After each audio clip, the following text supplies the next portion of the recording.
សួស្តីបងប្អូនបាទនេះថ្ងៃនេះចេញដំណើរទៅខាងភ្នំពេញបាទចេញទៅខាងកំពង់ស្ពឺបាទព្រោះកូននេះកូនប្រមូលសិនក្នុងខែប្រជុំ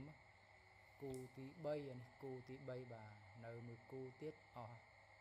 ពេលកូនប្រមូលសិនក្នុងខែបុណ្យប្រជុំបញ្ចុះតម្លៃបាទនេះគូទី3បាទនៅគូទី4នៅមួយគូទៀតទេបាទនឹងមួយគូទៀតចប់ហើយបាទព្រោះបងប្អូនទិញតាន់បាទទិញអត់តាន់ចាំលើកក្រោយទៀតបាទហើយបើទិញឥឡូវគឺកក់កូនផុតពីខែប្រជុំទៅគឺតម្លៃធម្មតាបាទនេះកូនបញ្ចុះតម្លៃ promotion ក្នុងបុណ្យប្រជុំបាទគូទី3នេះបាទនេះចេញទៅខាងកំពង់ស្ពឺបាទឆ្លងកាត់ក្រុងភ្នំពេញបាទទៀបចំយប់នឹងឲ្យហើយស្អែកនឹងដាក់ឲ្យភ្ញៀវបាទនេះកូនបងកងជើងលេខ291បាទកូនបង291នេះលេខវា291បាទកូនបងបាទកូនបងនេះគឺកូនបញ្ចុះតម្លៃក្នុងខែបុណ្យប្រជុំបងប្អូនខែបុណ្យប្រជុំបាទអញ្ចឹងគូទី3ផ្ញើទៅខាងខេត្តកំពង់ស្ពឺបាទ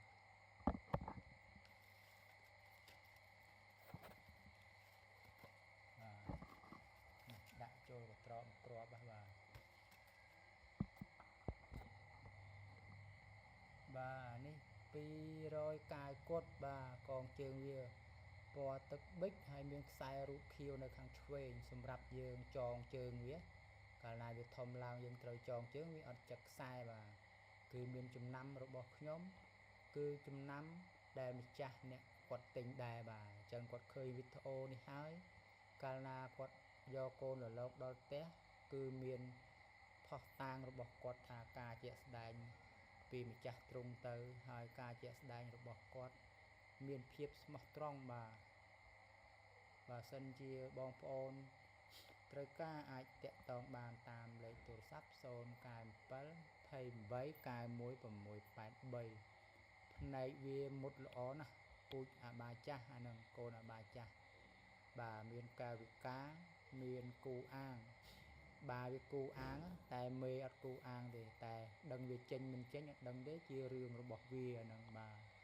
ព្រោះខែក្រោយហ្នឹងត្រូវដាក់មេគូអាងបាគូអាងទើបបានកូនមកគឺចេញច្បាស់ហ្មងបាទនេះមើលផ្នែកវាមុតល្អណាស់បាទនៅមួយគូទៀតនេះគូទី3បងប្អូនណាគូទី3បាទគូទី3ប្រមូលសិនបុណ្យប្រជុំបាទគឺបត់ចប់ខែប្រជុំហើយត្រូវចាប់ដើមរៀបចំចាប់ផ្ញើឲ្យភ្ញៀវបាទនេះគូទី3បាទនេះផ្ញើទៅបាទខាងខេត្តកំពង់ស្ពឺបាទចេញទៅខាងខេត្តកំពង់ស្ពឺឆ្លងកាត់ក្រុងភ្នំពេញបាទបើសិនជាបងប្អូនត្រូវការអាចតាក់ទងបានតាមលេខទូរស័ព្ទ097 28 91 683លេខ Telegram ក៏ខ្ញុំប្រើលេខនឹងដែរបាទហើយលេខ Smart 096 78 22 437លេខ Smart បើសិនជាមានពាក្យខុសឆ្គងមានចម្ងល់អីសូមអធិស្ឋានពីចម្ងាយផងបាទសូមអរគុណសូមជម្រាបលា